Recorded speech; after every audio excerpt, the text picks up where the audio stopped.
Well, well, well. If you have spent any time on social media over the past 8 months, this story should not be surprising. But we now have official confirmation from the New York Times with their sources within the Israeli government that the Israeli government has been using social media to try and influence U.S. lawmakers with fake accounts.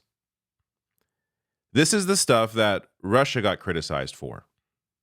Yet, the Israeli government has been caught doing this. So, big headline here from New York Times. Israel secretly targets U.S. lawmakers with influence campaign on Gaza war. Israel's Ministry of Diaspora Affairs ordered the operation, which used fake social media accounts urging U.S. lawmakers to fund Israel's military, according to according to officials and documents about the effort. So, a portion of this story actually came out back in March from Israel-based newspaper Haaretz.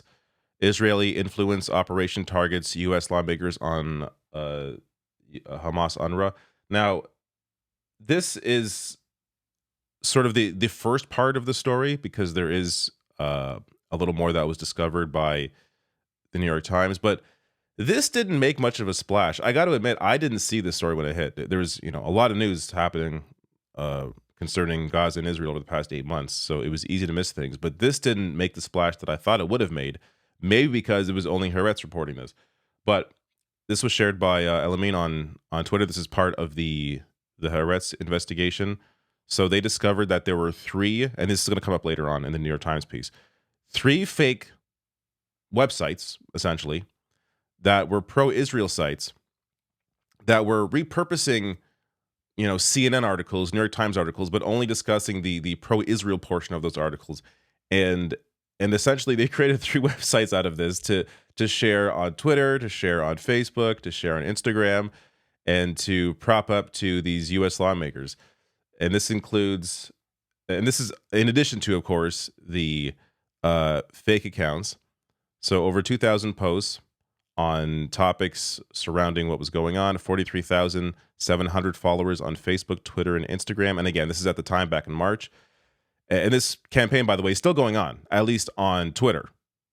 We'll get to what Facebook has said. But 75% of the politicians or of targeted politicians were Black Democratic lawmakers, 600 avatars, 58,000 tweets and posts.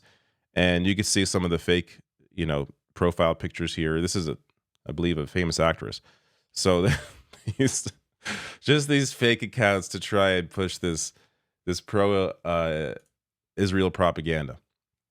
So Haaretz also, along with the New York Times, is reporting on this updated story. Their headline: Israel secretly targeted American lawmakers with Gaza war influence campaign. In an attempt to sway global public opinion on the war in Gaza, fake accounts and sites spread pro-Israel and Islamophobic content.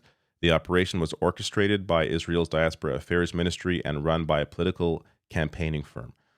So, often other countries say, Russia, Iran, they will go through, at least it is suspected, that they go through private companies outside of the country to do this kind of thing.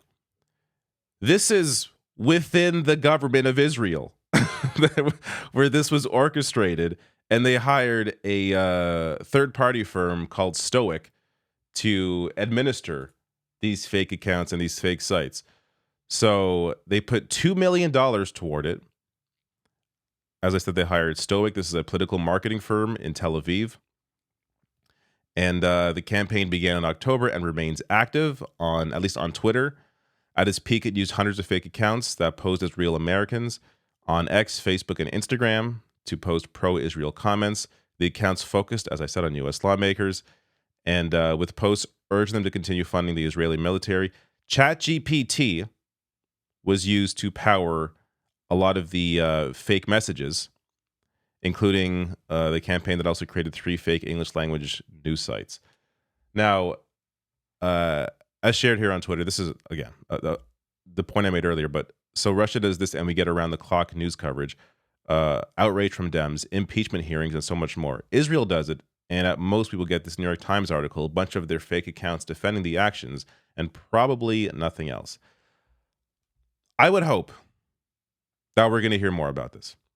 But based on the record of the U.S. government and their ongoing support of the Israeli government through this genocide, it is highly unlikely we are going to see any more come out of this.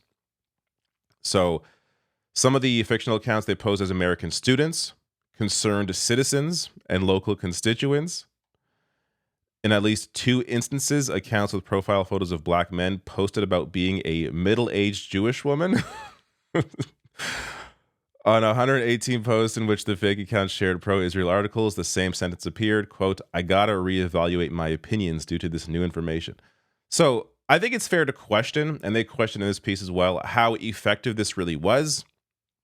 But this adds to just the chorus of propaganda in favor of Israel as they are committing a genocide.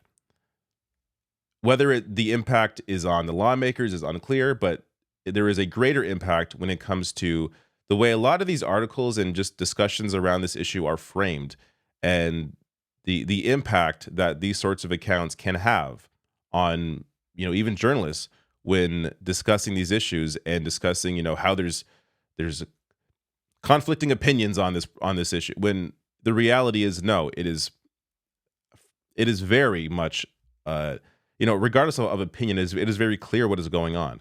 But when trying to gauge the public perception on this, if you have all these fake accounts spreading all this propaganda, that is going to have an impact on how some may view the discussions around this issue as being, as there being a two-sided view here, when in reality there isn't.